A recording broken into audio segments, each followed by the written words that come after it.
वंदे मातरम, आप देख रहे हैं सत्ता का टेम्परेचर। मैं हूं आपके साथ उन्नति भटनागर। झारखंड, छत्तीसगढ़ और एमपी में नक्सलवाद और उग्रवाद के खिलाफ सुरक्षा बलों का अभियान जारी है और इसी के तहत झारखंड के बोकारो जिले के लाल पनिया स्थित लुगु हिल्स में सुरक्षा बलों और नक्सलियों के बीच मुठभेड़ में 8 नक्सली मारे गए उग्रवादियों में 1 करोड़ रुपए का इनामी विवेक शामिल है। उसके अलावा अरविंद यादव और साहेब राम मांझी समेत अन्य कुख्यात नक्सली भी मारे गए हैं। मुठभेड़ में कोबरा बटालियन और राज्य पुलिस ने संयुक्त रूप से अभियान चलाया। घटनास्थल से कई हथियार बरामद हुए, जिनमें एके सीरीज राइफल और इंसास एसएलआर और देसी बंदूकें शामिल हैं। इस ऑपरेशन में कोई भी सुरक्षा कर्मी घायल नहीं हुआ। बताया जा रहा है कि इस अभियान के बाद उत्तर छोटा नागपुर क्षेत्र में माओवादियों का सफाया हो गया है। केंद्रीय गृह मंत्री अमित शाह ने इसे नक्सलवाद के खिलाफ बड़ी सफलता बताया है और सुरक्षा बलों की सराहना की है। हालांकि केंद्रीय गृह मंत्री अमित शाह पहले भी कह चुके हैं कि 2026 तक नक्सलवाद उग्रवाद को हम जड़ से खत्म कर देंगे। इसी के तहत ये ताबड़तोड़ कार्रवाई हो रही है। आज खास इसी पर चर्चा करेंगे कि आखिर गृहमंत्री अमित शाह का जो ये मिशन है नेस्तनाबूद करने का, वो किस तरीके से कारगर साबित होता हुआ नजर आ रहा है और जो डेडलाइन सेट की गई है 2026 के लिए, उससे पहले लगातार सुरक्षा बल जो है वो मोर्चा संभालते हुए नजर आ रहे हैं और युद्ध स्तर पर सफाया किया जा रहा है नक्सलियों का। और हालांकि नक्सलियों को मौका भी दिया गया है कि वो सरेंडर कर दे, लेकिन इस मौके को जब उन्होंने नहीं माना है उसके बाद ये मुठभेड़ होती है, जिसके बाद बड़े इनामी जो नक्सली हैं उन्हें ढेर कर दिया जाता है। 8 संख्या बताई जा रही है और लगातार अभी भी सुरक्षा बल जो है डटे हुए हैं, क्योंकि एक बड़ा मिशन है। जिस तरीके से इस देश में नक्सलवाद की जो समस्या है वो बड़ी प्रमुख तौर पर रही है और इसीलिए गृहमंत्री अमित शाह इस पूरे अभियान पर खुद नजर बनाए रखते हैं और उन्होंने खुद ही सराहना भी की है सुरक्षा बलों की। और साथ ही साथ उन्होंने ये डेडलाइन बहुत पहले दी है, जिसका वो बार बार जिक्र करते हैं कि 2026 तक देश से नक्सलवाद पूरी तरीके से समाप्त हो जाएगा, क्योंकि कहीं ना कहीं डेवलपमेंट में बहुत बड़ा जो एक हर्डल जिसे कह सकते हैं वो नक्सलवाद है। कई लोगों को बड़ी समस्याओं का सामना इसकी वजह से करना पड़ता है और ये समस्या कोई आज की नहीं है, बहुत पुरानी समस्या है, जिससे 2-4 होना पड़ा है जो भी सरकारें आई हैं। और ऐसे में अब गृह मंत्री अमित शाह इस पूरे अभियान के तहत चाहते हैं कि देश से नक्सलवाद जो है पूरी तरीके से समाप्त हो जाए।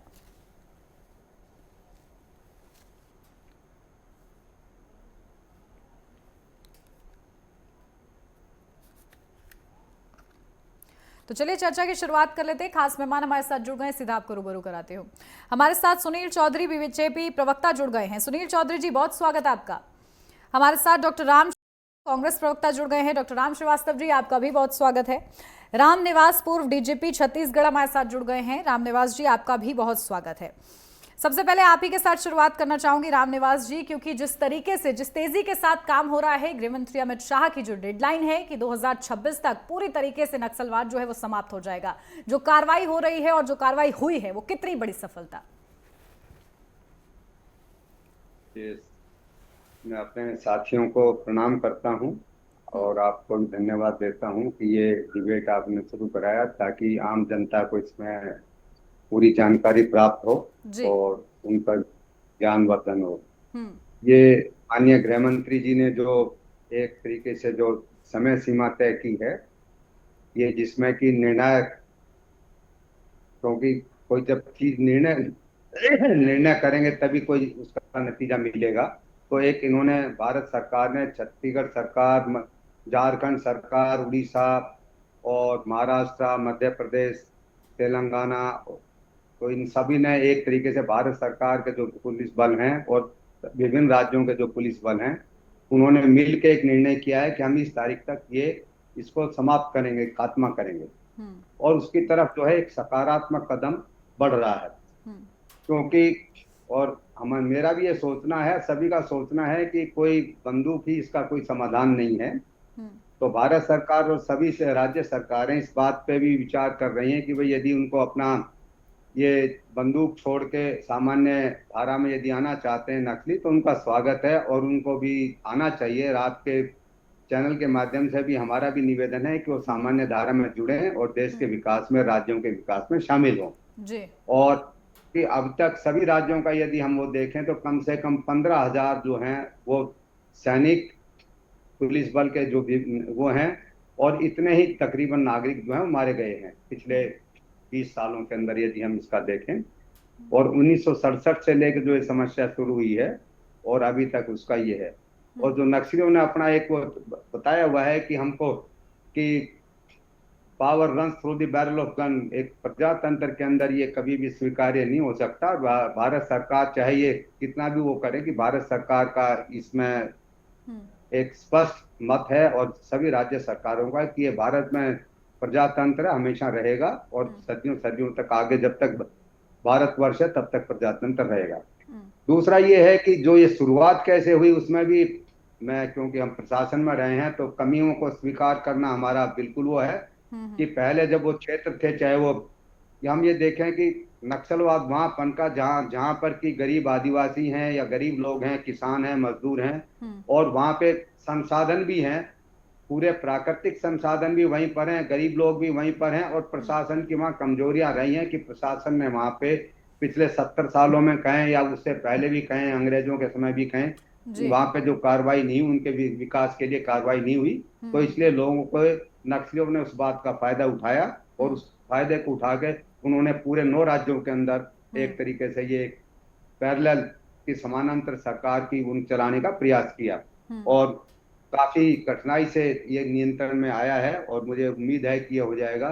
इनका ये ध्येय था कि हम पशुपतिनाथ से लेके तिरुपति, मतलब पशुपतिनाथ से तिरुपति तक उसको एक कॉरिडोर बनाएंगे और देश को 2 हिस्सों में डिवाइड करेंगे और 2050 तक हम बोले लाल किले पे झंडा फहराने का इनका ध्येय है। और इन्होंने अपनी अलग अलग कि ग्रामीण क्षेत्र में कैसे काम करेंगे, जो मध्यम शहर हैं उसमें कैसे काम करेंगे, और जो बड़े शहर हैं उसमें कैसे काम करेंगे, और जो हाईवेज हैं उसके कॉरिडोर में कैसे काम करेंगे, इंडस्ट्रियल एरिया में कैसे काम करेंगे। इनकी एक पूरी, जिसको कहें कि योजना है।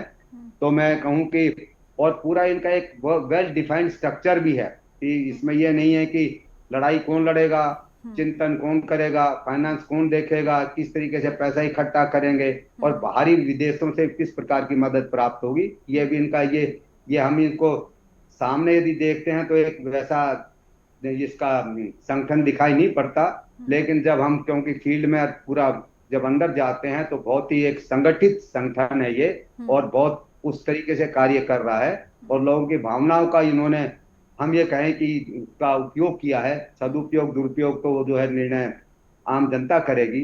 तो ये बहुत, जो भारत सरकार और सभी राज्य सरकारों ने और वहां की जनता, बिना जन सहयोग के कोई भी काम नहीं हो सकता। बिल्कुल जनता का सहयोग और हमारे जो स्थानीय छोटे छोटे पत्रकार साथी हैं उनका इसमें अभूतपूर्व योगदान रहता है। कारण यह है, और सभी राजनीतिक दलों के कार्यकर्ताओं का और सभी राजनीतिक दलों की सरकारों ने, नेताओं ने इसमें योगदान दिया है। क्योंकि भारत सरकार, जब हम लोगों ने भी छत्तीसगढ़ में काम किया तो कभी कोई ऐसी कठिनाई नहीं आई कि ये इस बीच में, इसमें सभी दल एक मत हैं और सभी सब लोग मिलजुल के और आगे भी इसको जो है मिलजुल के इसको समाप्त करें और समाप्त होने के बाद दोबारा से ये इसका प्रादुर्भाव ना हो, उसके लिए भी हमको कार्रवाई करनी पड़ेगी ताकि दोबारा से ये इसमें आम जनता के बीच में और सरकारों के बीच में नहीं आए। तो विकास के एक तरीके सतत विकास उन ग्रामीण क्षेत्रों में और शहरी क्षेत्रों में भी जो समस्या है उनसे निपटना पड़ेगा। बिल्कुल, ताकि दोबारा से विकास के रास्ते में किसी भी तरीके से बाधा उत्पन्न ना करे। बिल्कुल इस दिशा में काम होना चाहिए, सहयोग की भी जरूरत है। आपके पास आ रही है डॉक्टर राम, जिस तरीके से सरकार की तरफ से एक्शन लिया जा रहा है नक्सलवाद के खिलाफ, क्या कहेंगे उस पर?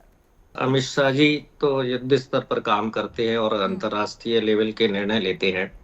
2014 में ही ले लिया था इन्होंने कि 2014 में हम नक्सलवाद को खत्म कर देंगे। फिर 2015 में भी निर्णय लिया था 2015 में नक्सलवाद को खत्म कर देंगे। फिर 2016 में लिया, फिर काफी निर्णय लिए कि 2022 में देश की जो इकोनॉमी है 5 ट्रिलियन कर देंगे, 2022 में बुलेट ट्रेन चल जाएगी, 2022 में किसानों की आय दुगनी हो जाएगी, 2022 में कोई गरीब नहीं होगा, सारे आदिवासियों, नक्सलियों सहित जितने भी गरीब और अमीर लोग हैं सबके पास मकान होंगे। अब ये 2022 वाली चीजें अब कभी 2026 बोलते हैं, कभी 2032 बोलते हैं, कभी 2047 बोलते हैं, केवल जनता को मिसगाइड करते हैं। और यदि इनका श्रेय थोड़ा बहुत मान भी लिया जाए कि इन्होंने नक्सलियों को कुछ को अरेस्ट किया या कुछ नक्सली मारे गए, तो क्या कारण है कि 2 साल से मणिपुर में ये कुछ नहीं कर पा रहे? मणिपुर में तो 2 साल से चल रहा है ना, लाखों घर जल रहे हैं, लाखों लोग बेघर हो रहे हैं, हत्याएं हो रही हैं, महिलाओं को निर्वस्त्र घुमाया जा रहा है। तो यही गृह मंत्री है ना अमित शाह, और यही प्रधानमंत्री है। और प्रधानमंत्री तो 2 साल से मणिपुर गए ही नहीं है। अभी आपके चैनल पर ही देखा हूँ, किसी मुस्लिम राष्ट्र में अभी प्रधानमंत्री घूम रहे हैं। जब किसी मुस्लिम राष्ट्र में जा सकते हैं ठीक है, प्रधानमंत्री, मणिपुर का तो भी मुद्दा के देखिए गंभीर है, इस पर भी चर्चा का विषय रखेंगे। लेकिन फिलहाल आज का विषय नक्सलवाद है। डॉक्टर राम पांडे जी, मैं चाहूंगी कि उस पर आप जरूर बोलें, क्योंकि विपक्ष की भूमिका भी बहुत अहम हो जाती है। जिस तरीके से अभी रामनिवास जी ने बड़ी बखूबी से उन्होंने समझाया है कि सबके सहयोग की जरूरत होती है नक्सलवाद को खत्म करने के लिए, क्योंकि विकास का एक बड़ा प्लान होता है जिसके रास्ते में ये लोग बाधा होते हैं। तो नक्सलवाद तो मोदी जी और अमित शाह को बढ़ा रहे हैं, ये कम थोड़ी कर रहे हैं। नक्सलवाद पैदा कैसे हुआ? गरीबी और अमीरी के कारण।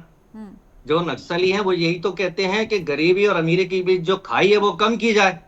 अभी तो बढ़ाई जा रही है ना। सारे जो देश प्रदेश के ठेके किसको दिए जा रहे हैं? अमित शाह और मोदी जी के मित्रों को। अंबानी अडानी का नाम क्यों आता है? कि सारे जो संसाधन हैं, चाहे वो नक्सली क्षेत्र में हो चाहे आदिवासी क्षेत्र में हो, अंबानी अदानी जैसे बड़े उद्योगपतियों को दिए जा रहे हैं। 2 नाम तो बोले जाते हैं। 2 नाम से मतलब है अमित शाह और मोदी जी के जितने भी दोस्त हैं, सारे देश में बड़े बड़े काम उनको दिए जा रहे हैं। नक्सली क्षेत्र में, आदिवासी क्षेत्र में जो खदानें हैं वो अदानी अंबानी को दी जा रही हैं। तो हमारे जो आदिवासी हैं, गरीब आदिवासी है, वो यही तो कहते हैं कि जल जंगल जमीन पर हमारा अधिकार हो। और कांग्रेस पार्टी ने उनके लिए अधिकार दिए। देश आजाद हुआ तो आरक्षण किसने दिया? कांग्रेस पार्टी ने, जिससे ये लोग मुख्य धारा में आ सके। पंचायत में आरक्षण क्यों दिया? क्योंकि जिससे ये सरपंच बन सके, जिला पंचायत सदस्य बन सके, जिला पंचायत अध्यक्ष बन सके। विधायक में आरक्षण दिया जिससे ये लोग विधायक बन सके। सांसद में आरक्षण दिया कि इससे ये सांसद बन सके। पैसा कानून बनाया नरसिम्हा राव सरकार में कि जिससे इनको ज्यादा से ज्यादा जल जंगल जमीन में जो भी इनकी जो प्रॉपर्टी है उन पर पहला अधिकार आदिवासियों पर का हो। वन अधिकार अधिनियम 2006 में मनमोहन सरकार ने बनाया। आप कह रहे हैं कि नक्सलवाद उत्पन्न भी इन्हीं लोग की वजह से हुआ और अब खत्म भी यही लोग कर रहे हैं? नहीं, ये बढ़ा रहे हैं। गरीबी अमीरी जितनी बढ़ेगी उतना नक्सलवाद बढ़ेगा। असमानता जितनी बढ़ेगी उतना नक्सलवाद बढ़ा रहे हैं। असमानता खत्म कीजिए। ठीक है, आप लोग नक्सलवाद बढ़ा रहे हैं, उधर गृहमंत्री अमित शाह सराहना कर रहे हैं, लेकिन ये आरोप लगा रहे हैं डॉक्टर राम पांडे जी। वो कह रहे हैं कि नक्सलवाद को बढ़ावा तो आप ही लोग दे रहे हैं। इतनी बड़ी जो खाई कर दी है आप लोगों ने महंगाई बेरोजगारी के चलते। देखिए, डॉक्टर राम पांडे जी जो हैं शायद वो नक्सलवाद का दंश देखे नहीं। हम लोग छत्तीसगढ़ में रहते हैं और हम लोग जानते हैं कि छत्तीसगढ़ में जब 76 जवानों की शहादत हो जाती है और लगभग देखेंगे कि हर दिन गोलीबारी, बंदूक ये सब चलती है, तो हम लोग को समझ में तो आता है कि नक्सलवाद का दंश क्या है। दूर से बैठ करके बोलना बहुत आसान है, जरा कभी छत्तीसगढ़ में और नक्सलवादी क्षेत्र में आकर के देखिएगा साहब क्या परिस्थिति है। और आपके किसी एक नेता की हत्या हुई है क्या? 32 नेता मारे गए हमारे, हम जानते हैं। 32 नेता मारे गए बड़े हमारे। एक नेता बताइए। राम पांडे जी, एक मिनट। आप संभ्रांत व्यक्ति हैं, डॉक्टर लगा है आपके सामने। ठीक है, सुनील चौधरी जी सुनिए, आपके 32 नेता की भी स्टोरी मैं बताऊंगा आपको, पहले आप सुनिए। आप अपने एक नेता की बताइए जिसकी हत्या हुई हो। ठीक है, कंप्लीट करने दीजिए उन्हें, फिर बात करते हैं। चलिए, देखिए, अभी तक वामपंथ उग्रवाद जो है, माओवाद जो है, पहली बात तो ये विचारधारा हमारे देश की नहीं है। ये आई कहां से है? और ये कह रहे हम लेकर के आए। अरे जब आई तब तो सरकारें आपकी थी। आपकी सरकारों के समय ये वामपंथ पैर पसारा, और किसके संरक्षण में? देश दुनिया बड़ी अच्छी तरीके से जानती है। अब नक्सलवाद को समाप्त करने का लक्ष्य लेकर के चल रहे, ना केवल बंदूक की भाषा। देखिए, मैं छत्तीसगढ़ के संदर्भ में कहता हूं, या माननीय अमित शाह जी यहाँ पर आए, यहाँ पर लगातार बैठ के चल रही, माननीय पूर्व डीजीपी छत्तीसगढ़ के यादव जी यहाँ पर हैं, उनको भी पूरी धरातल की स्थिति पता है। माननीय अमित शाह जी यहाँ पर आते हैं, नक्सली क्षेत्र में रात बिताते हैं, वहां पर जाकर के जवानों का हौसला बुलंद होता है और उसके बाद एक कार्य योजना के तहत काम शुरू होता है। लेकिन कांग्रेस का वही दिक्कत है, केवल प्रश्न खड़े करना। ये विषय प्रश्न का नहीं है। आप कह रहे हैं कि 32 लोगों, आपके 32 लोगों की शहादत हुई, मैं भी कह रहा हूं कि हाँ शहादत हुई, तो आइए मिलकर के लड़ें। आरोप प्रत्यारोप से क्या होगा? आज जब सरकार की इच्छा शक्ति है, सरकार ने तय कर दिया डेडलाइन तो आपको आरोप नहीं लगाना चाहिए, इसमें चर्चा करनी चाहिए, सुझाव देना चाहिए कि नक्सली नीति कैसी होनी चाहिए। केवल बंदूक से समापन नहीं होगा। माननीय गृह मंत्री छत्तीसगढ़ के उन्होंने कहा कि आप चाहें तो व्हाट्सएप से बात कर लें, व्हाट्सएप कॉलिंग में बात कर लें, जिस माध्यम से बात कर लें। और अभी नक्सली पत्र लिख चुके हैं 2 बार बात करने के लिए। लेकिन भाजपा की सरकार का स्टैंड क्लियर है कि हम किसी शर्त पर बात नहीं करेंगे। बिना शर्त के यदि कोई वार्ता करनी है तो करिए, और बंदूक लेकर के आएंगे तो छोड़ेंगे नहीं। अगर आप आत्मसमर्पण करते हैं तो उसके लिए पुनर्वास नीति बना करके छत्तीसगढ़ में भी रखा गया। और मुझे लगता है कि सभी प्रदेशों में ये पुनर्वास नीति का काम चल रहा होगा। आपको मैं बताऊं कि पुवर्ती गांव, जो हिड़मा का गांव होता था सबसे बड़ा नक्सली, वहां पर तिरंगा झंडा फहरने लगा है। ये हमारे जवानों की जो है वो ताकत है। आज वहां पुल ये सड़कों के निर्माण हो रहे, बसें प्रारंभ हो गई, मोबाइल पे टावर लगे, लगातार कैंप स्थापित हुए और कैंप के माध्यम से सरकार की योजनाएं पहुंच रही है। आम जनजीवन को जो है वो एक बड़ा उनके जीवन में जो असर दिखाई दे रहा है। लोग रायपुर आ रहे हैं, लोग दिल्ली जा रहे हैं। देखिए, बदलती हुई तस्वीर हम लोग देख रहे हैं और ये क्यों मुमकिन हो पा रहा है, इसकी वजह भी समझ रहे हैं। ठीक है, एक और खास मेहमान हमारे साथ जुड़ गए हैं, अशोक शुक्ला, वरिष्ठ पत्रकार है, वो हमारे साथ जुड़ गए हैं। अशोक जी, आपका भी बहुत स्वागत है। और क्योंकि नक्सलवाद पर आज हम लोग चर्चा कर रहे हैं, नक्सलवाद एक गंभीर समस्या रही है और आज की नहीं है, पुरानी समस्या है। लेकिन अब इस पर जिस तरीके से कार्रवाई हो रही है और 2026 तक जो डेडलाइन दी गई है उसके अनुरूप जो कार्रवाइयां हो रही हैं, वो कितनी बड़ी सफलता आपको लग रही है?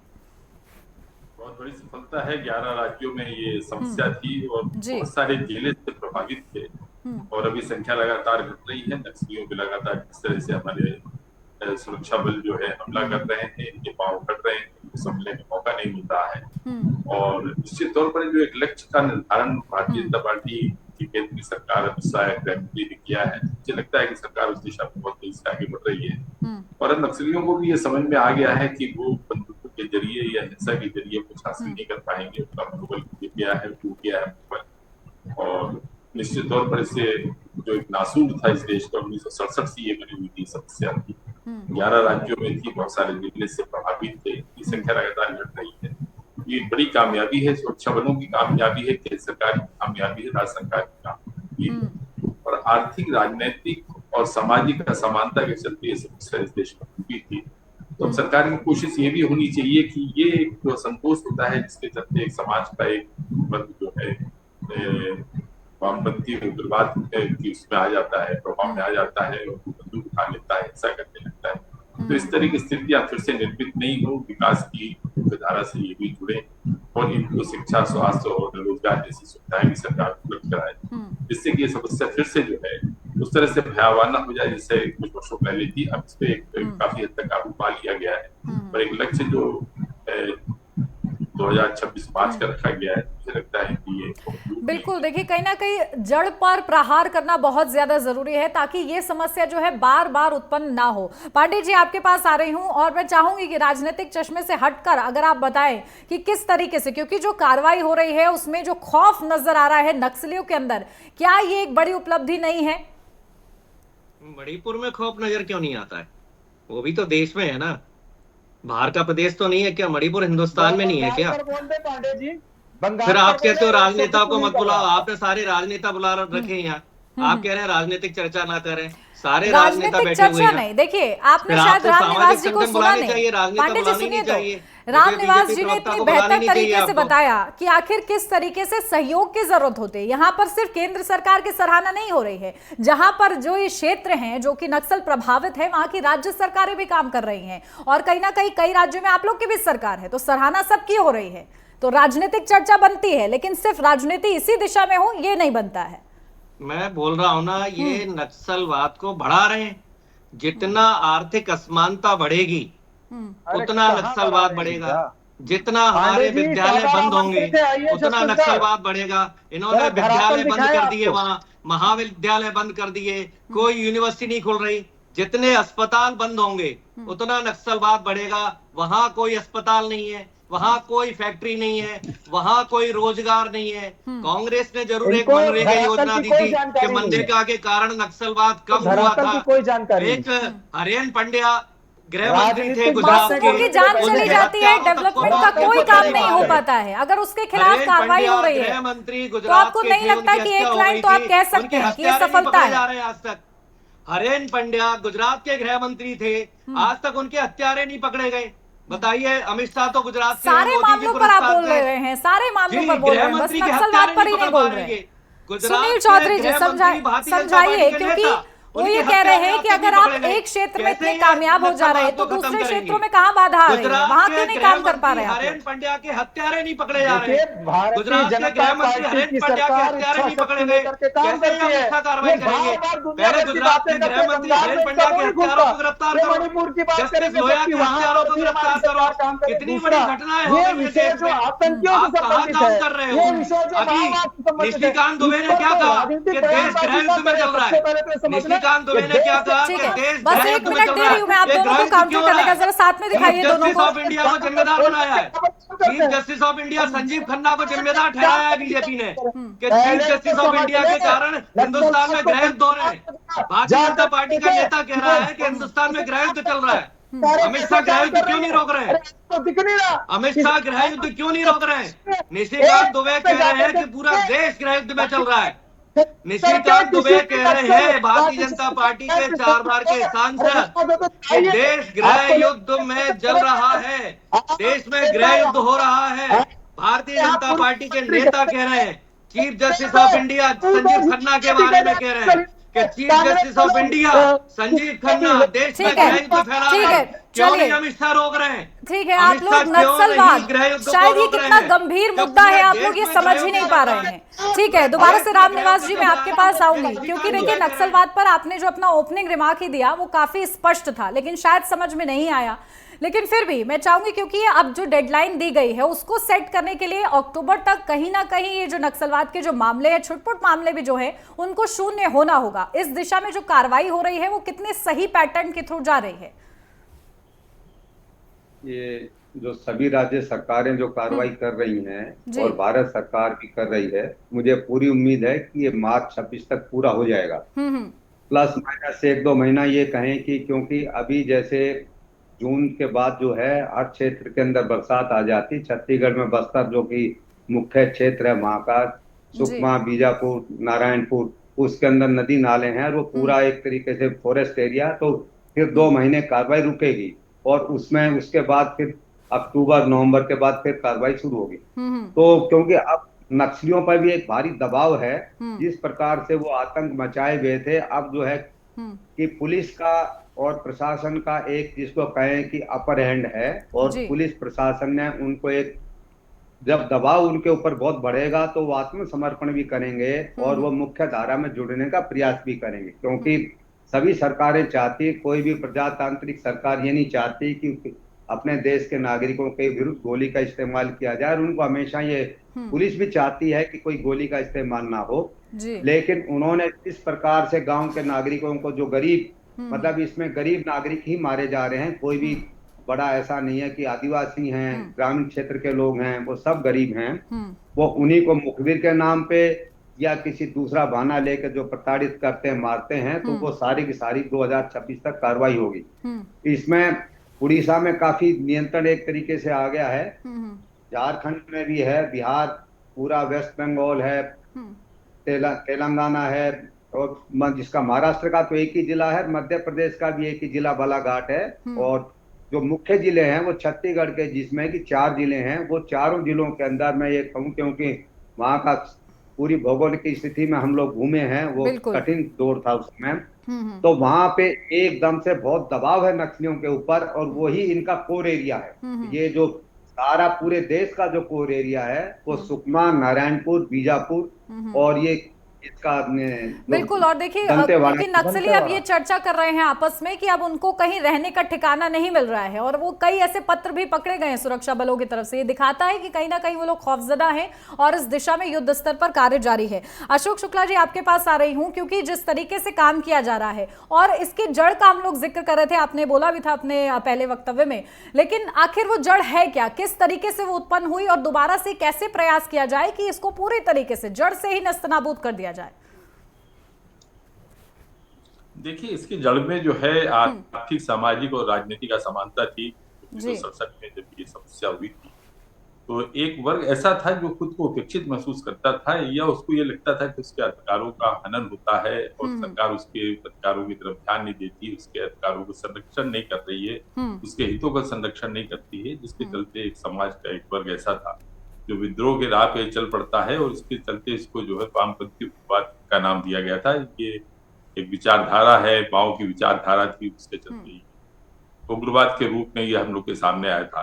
तो अब इसकी जड़ तो अभी भी आप वही मानिए कि आर्थिक, राजनीतिक और जो सामाजिक असमानता है वही जड़ है, और उस पर सरकार का प्रहार है, दोनों तरह से सरकार का प्रहार है। जो हिंसा की गतिविधियां हैं नक्सलियों की, के खिलाफ एक कार्रवाई है, उसके साथ में विकास के कार्य भी हो रहे हैं। नक्सली प्रभावित जो इलाके हैं वहां सड़कें बन रही हैं, स्कूल बनाए जा रहे हैं, वहां प्रधानमंत्री आवास का लाभ भी मिल रहा है, रोजगार के कार्य भी वहां पे जो है शुरू हो रहे हैं, मनरेगा के कार्य भी चल रहे हैं। तो निश्चित तौर पर देर सवेर जो है इस समस्या से ये देश उबर जाएगा। सरकार की एक कोशिश भी है, राज्य सरकारें भी कोशिश कर रही हैं, और जैसे जैसे शिक्षा का प्रसार होगा वैसे वैसे ये समस्या कम होती जाएगी। और जब आदिवासियों को भी जब ये समझ में आने लगेगा कि सरकार उनके हितों के संरक्षण के लिए कार्य कर रही है, तो वो जो है हिंसा का रास्ता छोड़कर, अभी जो कुछ लोग जो है उनको बरगला कर, भड़का कर या गुमराह करके जो अपने साथ में रखे हुए हैं, निश्चित तौर पे उनके मंसूबे जो हैं वो जो है खत्म हो जाएंगे। और ये जो आदिवासी है, आदिवासी समाज, ज्यादातर इसमें देखिए कि वही लोग शामिल हो रहे हैं इस गतिविधियों में जो अशिक्षित है। तो जैसे जैसे शिक्षा का प्रसार बढ़ेगा, इसके मूल में अशिक्षा है, अशिक्षा है, बेरोजगारी है, आर्थिक असमानता है, और जैसे ये दूर होगी तो ये समस्या जड़ से समाप्त होगी। और अब सरकारों को इसी दिशा में काम करने की जरूरत भी है, ताकि इसकी कहीं ना कहीं जड़ से ही अगर इसे खत्म करेंगे तो ये समस्या दोबारा से उत्पन्न नहीं होगी और विकास के रास्ते में बाधा नहीं बनेगी। बहुत शुक्रिया आप सभी का हमारे साथ इस चर्चा में जुड़ने के लिए। सत्ता के टेम्परेचर मेरे साथ बस इतना ही। आप बने रहिए नेटवर्क 10 के साथ। जय हिंद।